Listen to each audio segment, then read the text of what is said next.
I'm here at Casey's Beach, and I just wanted to show you this bit of absolute rubbish bicycle infrastructure, well, or lack of infrastructure. So I've just come over the bridge there, and as you can see there's a patch of lawn which then comes into this patch of dirt, and that's it. This is the path. So I'm sure council thinks there's probably a joined up path that goes from here, well, from Batemans Bay, city, town, all the way down to Surf Beach. Well, no, there's not. And the alternative is to ride on that pretty narrow strip of crummy road and cross over that bridge with cars going in both directions. So, you know, it's what happened to the bike path, people? Because this ain't one. Over there we've got the Sunshine Bay Public School, and you know, these lanes on the side here look like bike lanes. They feel like bike lanes. They're not marked as bike lanes. I can't see any signage on the poles, and there's no pavement markings in the lane to indicate it's a bike lane. But the problem is this, right outside the school. You'd think this would be useful for getting kids to and from school so parents don't have to drive them. And look at that, it just disappears, just peters out, and you're stuck with riding on the road.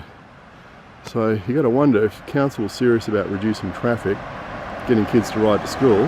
And look, there are a lot of kids that do ride to school. In fact, there's a bike over there leaning up against the school at the moment.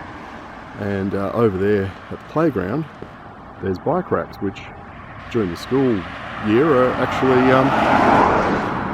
have a lot of bikes in them. So there's clearly kids riding to school, but I don't think too many of them are riding along here, because who would want to ride along here in this lane with a bus next to you, and then suddenly, yeah, no more bike lane. And if you're riding in there with that bus, no more cyclists either. Now that sign there is really interesting because it says bike lane end. But back there where I've just come from Sunshine Cove, there's no sign that says bike lane starts. Now there's a couple of pavement markings along the way, but there's not many. They're pretty spaced out. I don't think they meet Australian standards for pavement markings for that kind of thing. And there's no indicating along the way that this is a bike lane. There's no bike route signs or anything like that. So all I know, I reckon where I've just come from is a bike lane, because that's telling me it's just finished. But why finish it here? There's this nice section of road here which is exactly the same as the bit I've just been on. Why does it end there, and where does it start again? Why am I now venturing into a missing link of bike lane? And I'm going to assume I've found two reasons why that's no longer a bike lane. One of them is hiding behind that pole down there, and the other one is here, car parking. So car parking is clearly higher on the list of priorities for council than safely getting people up and down the stretch of road. And I don't just mean cyclists, I mean, you know, retired people on gophers and things like that. I've never seen any along here, and I can understand probably why I never will. I mean, there's no footpath that you could ride a gopher on, and I've walked the dogs along here, and I know what it's like in winter. It's pretty soggy, it's not very pleasant. A lot of time we actually walk on the road if the asphalt's not hot. But then you get to park cars like this, and you've got to go around them. So I never want to hear council say, oh, safety is our first priority, because clearly it's not. Parking is the first priority, safety is number 2, number 3, number 4, something like that. You know, don't come out and mouth those words because it's a good slogan if you're not actually going to live it. Now, I just want to point out something quite bizarre between those two parked cars, and that is there was a bicycle pavement marking right in the middle, but there's a sign saying it's on a bike lane. So what is it? Is it a bike lane or not a bike lane? You know, make up your mind. Now, one bit of infrastructure that drives me crazy are concrete blister islands like this one. Now, I completely understand why they've installed them on this corner, because one thing I've noticed going up and down this road is drivers regularly exceeding the speed limit by quite a wide margin. They're doing, I reckon, sometimes 70 kilometres plus along here rather than the posted 50. So I imagine these blister islands are here to stop people swerving into this lane here as they cut the corners, because they're going so fast. And the probably actually there for the protection of parked vehicles rather than the safety of pedestrians and cyclists, because they make a good buffer to stop someone crashing into the back of your car. But the problem is, as a cyclist, you've got to swerve out to get around them. Now, I'm okay, I'm just on a regular flat bar bike at the moment, but I'm considering buying a trailer, two-wheel trailer that I can use for lugging around our dog who's getting a bit old, or shopping. More shopping than I can stick in just the two panniers in the back.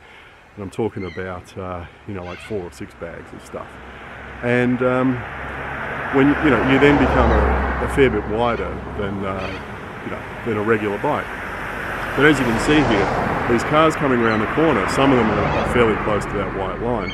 So you've got to go around that island so you don't have your left-hand wheel go up over the curb and potentially flip your trailer over. And I mean, some people have their kids in these things. They are kids trailers, it's what they're designed for. You don't want that to happen with cars or a bus coming up behind you. So, these blister islands and cycle lanes absolutely do not mix, but along that little stretch there were of course a couple of pavement markings saying it's a bike lane. I don't care.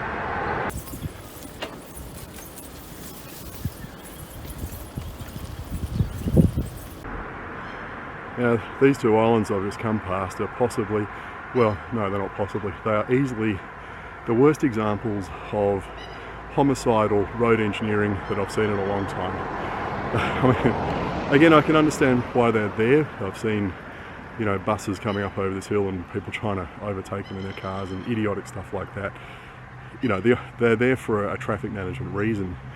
But, if this is designated as a bike lane, you don't want to have those things poking out so far that you give cyclists about this much room between the concrete aisle and the white line, which means you've got to go out across the white line to get around them safely, particularly if you've got a trailer, cargo bike, tricycle. I mean, how would a pensioner or a gopher get around that thing?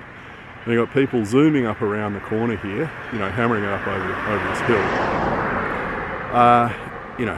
It's a fantastic place to get hit from behind, and that's by design. Some flippin' stupid road engineer has done that by design, on purpose.